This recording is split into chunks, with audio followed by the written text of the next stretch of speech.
அனைவருக்கும் இனிய காலை வணக்கம். நம்ம கவிஞர் விஜயோட தன்னம்பிக்கை கவிதைகளில் நம்பிக்கையுடன் கவிதை தொகுப்பிலிருந்து ஒரு சில கவிதை வரிகளை பார்த்துட்ருக்கோம். இன்றைக்கி என்ன கவிதை தொகுப்பு பார்க்கலாம் அப்படின்றத பார்க்கலாம் வாங்க.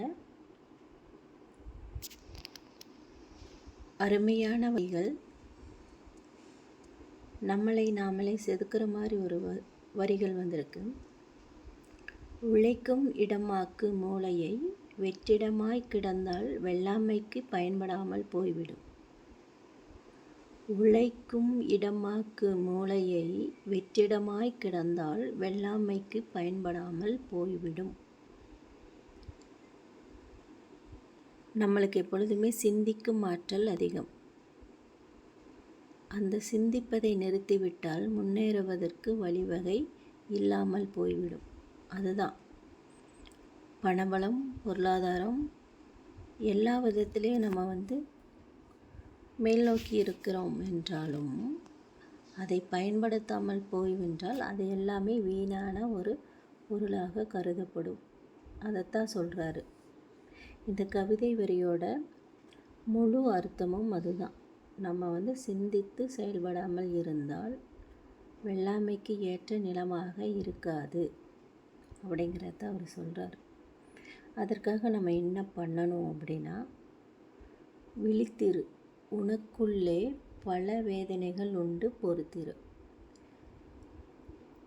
உலகத்தில் இருக்க எல்லா மனிதர்களுக்கும் சோதனை என்பது நிச்சயம் உண்டு. அதற்காக துவண்டு விடாமல் அதிலிருந்து வெளிவர உந்து சக்தியாக நம்மளே சொல்லிக்கொள்ளணும். நம்ம மூளையை பயன்படுத்தணும். இந்த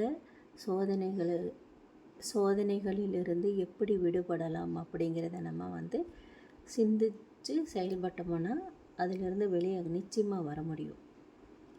அப்போ இந்த வாழ்க்கையில் முன்னேற்ற வழியை நம்மளே கண்டுபிடிச்ச ஒரு தூண்டுதலாக நம்மளோட மூளையை பயன்படுத்த வேண்டும். அதுக்கு என்ன பண்ணணும்னா, பொறுமையுடன் செயல்பட வேண்டும். கொஞ்சம் உழைத்திட வேண்டும். கொஞ்சம் மூளையை பயன்படுத்த வேண்டும். ஏன்னா இந்த உலகத்தில் சிந்தித்து செயல்படும் ஆற்றல் மனிதனுக்கு உண்டு. சிந்தித்து செயல்படுவதை மாற்று வழிகளில் செயல்படுத்தி பொருளாதார முன்னேற்றம் அடையும் வழிவகையும் செய்யும்.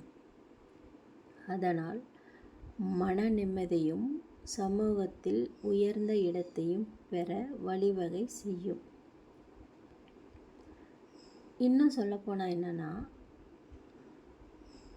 நம்ம எதிர்த்திட எதிரியும் உண்டு, அவர்களை ஜெயித்திட உனக்கு திறனும் உண்டு அப்படிங்கிறத நம்ம மனசுக்குள்ளே பதிய வைக்கணும்.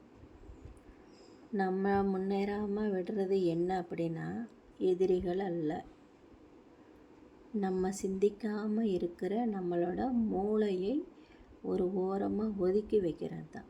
அப்போ மூளையை பயன்படுத்தி ஜெயிக்கிற வழியை பார்த்தோம்னா நிச்சயமாக நம்ம முன்னேறலாம். அதைத்தான் இந்த வரிகளில் சொல்கிறாங்க. பாருங்கள், இந்த காணொளியில் ஒரு அம்மா எவ்வளோ கடினமான வேலைகள் செய்கிறாங்க.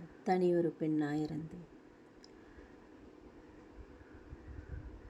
கடினமான வெயில் நேரத்துலையும் கடினமாக உழைக்கிறாங்க. அதன் மூலமாக அவங்க தன் மூளையை செலவழித்து வேலைகளை கடினமாக செஞ்சு பொருளாதாரத்தை உயர்த்தி கொள்கிறாங்க. அதே மாதிரி இங்கே ஒரு அம்மா ராட்டினம் சுற்றுறாங்க இல்லையா, அவங்களும் அப்படி தான். வெறுமனே வீட்டில் சும்மா உட்காந்துடலாமல் உட்கார்ந்து கொண்டு வேறு ஏதாவது தொலைக்காட்சிகளோ அந்த மாதிரி பார்க்காம மூளையை பயன்படுத்தி உழைக்கிறாங்க. அதன் மூலம் பொருளாதார முன்னேற்றம் அடைய வழிவகை செய்யுது அப்படிங்கிறத அவங்க நம்புகிறாங்க. சும்மாவே வீட்டில் இருந்தால் வெள்ளாமைக்கு பயன்படாமல் இருக்கும் நிலத்தை போல நாம் இருப்போம் என்பதை அவங்க உணர்ந்துட்டாங்க. அதுபோல் இங்கே தேயிலை காட்டில் பாருங்கள், கடினமாக வேலை செய்கிற பெண்மணிகள் இப்படியெல்லாம் இருக்கிறதுனால தான் அவங்கெல்லாம் கொஞ்சம் முன்னேற்றம் அடைகிறாங்க. சமுதாயத்தில் கொஞ்சம் உயர்ந்த நிலையில் இருக்கிறாங்க. இன்னொரு படத்தில் பார்த்திங்கன்னா, படிப்பு கல்விதான் நமக்கு முன்னேற்றத்தை கற்றுக் கொடுக்கும் முதல் படி. இதன் மூலம் நம்ம உலகத்தில் எந்த திசைக்கு வேணாலும் எப்படி வேணாலும் நம்ம போகலாம். நம்ம மூளையை மட்டும் பயன்படுத்தினா போதும். நல்ல பொறியாளர் ஆகலாம், நல்ல தொழிலாளர் ஆகலாம், நல்ல முதலாளி ஆகலாம், பிறருக்கு கற்றுக் கொடுக்கும் ஆசிரியர் ஆகலாம். இதற்கெல்லாம் காரணம் என்னன்னா, நம்ம மூளையை பயன்படுத்தி அதை செயல்படுத்த வேண்டும் அப்படிங்கிறது தான் இந்த கவிதை வரிகளோட முக்கிய அம்சமாக இருக்கிறது. அதை தான் சொல்கிறாரு. மறுபடியும் சொல்கிறேன். உழைக்கும் இடமாக்கு மூளையை வெற்றிடமாய் கிடந்தால் வெள்ளாமைக்கு பயன்படாமல் போய்விடும். ஸோ எப்பொழுதுமே சிந்தனையுடன் சிந்தித்து செயல்படுவோமாக. நன்றி, வணக்கம்.